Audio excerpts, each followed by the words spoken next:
There it is. Look at that bake. It's got all of that filling on top of that crispy filo dough. I'm going to show you, it's really not that hard working with filo dough. Everybody's a little intimidated by it. I get it. But it really isn't bad, especially for the dish that I'm making. I'll show you how easy it can be. And I'm going to do a nod to grease because I happen to love a spanakopita, so I'm going to put that little spin to it.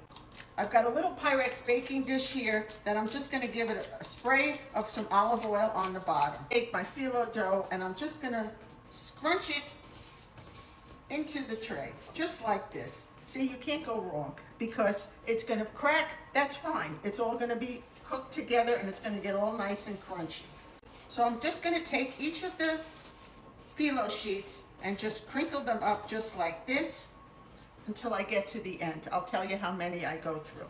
So I used 8 sheets all together and I just crinkled them in and they ripped and teared, and it's fine because it's all going to get crunchy and it's all going to bake beautifully anyway. So now I'm just going to give it another little spray on the top with some olive oil. My oven is on at 375 already, and I'm going to pre-bake this for 15 minutes. Now I'm just going to prepare that little egg filling that's going to go inside and on top of that filo dough. I think for that size tray, I'm going to use 5 eggs. I'm going to add about, a teaspoon of salt and about a half a teaspoon of black pepper. And here I had a small box of the frozen chopped spinach that I defrosted, and I took all of that water out. And I'm going to add this to the eggs. This, with the feta cheese and the dill, is my little nod to that Greek spanakopita. I love it. Every time I go to a diner, I always order it. So I'm going to break up the feta and put that in. This is about half of that block of feta, so this is 4 ounces going in. Now I'm just going to chop up my dill, and I have a couple of scallions. The scallions and the dill are all chopped up, probably about 2 tablespoons of the dill that's going in.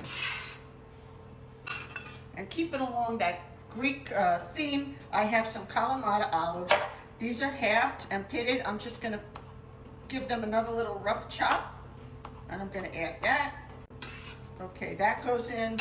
I'm going to give this now a nice mix and get those eggs all broken up. I like the smell of fresh dill. It's already smelling like a spanakopita to me, although I'm sure this is not traditional Greek spanakopita. Finally, I'm just going to add a regular store-bought bag of shredded mozzarella, a couple of handfuls, which is probably maybe about a cup. Okay, and this is all mixed together, and here it is out of the oven 15 minutes. It's starting to crisp up nice, and now I'm going to take my mixture and I'm just going to get this poured over the top of this whole bake. I'm going to spread it out just like that. Try to get it down inside those little pockets there, those fillings. I'm going to put a little bit more of the shredded mozzarella right on top. And now this is going back into that oven for about maybe 20 minutes or so. I'll tell you how long. 20 minutes in the oven, not long at all to cook. I'm going to cut this up. It's hot, but I'm going to try it. Listen to that crunch. The filo dough is always so crispy. I love it. I just love crunchy. There it is. Look at that bake. It's got all of that filling on top of that crispy filo dough. Let's give this a try. It's very hot.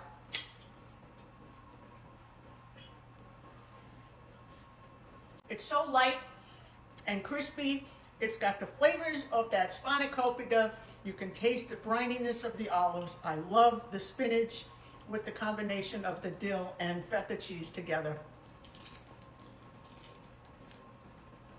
It's crispy. It really is a delicious little quick bake. I hope you give this a try. I know you're going to love it, especially if you like Greek flavors. Keep on celebrating. Buona festa, everybody.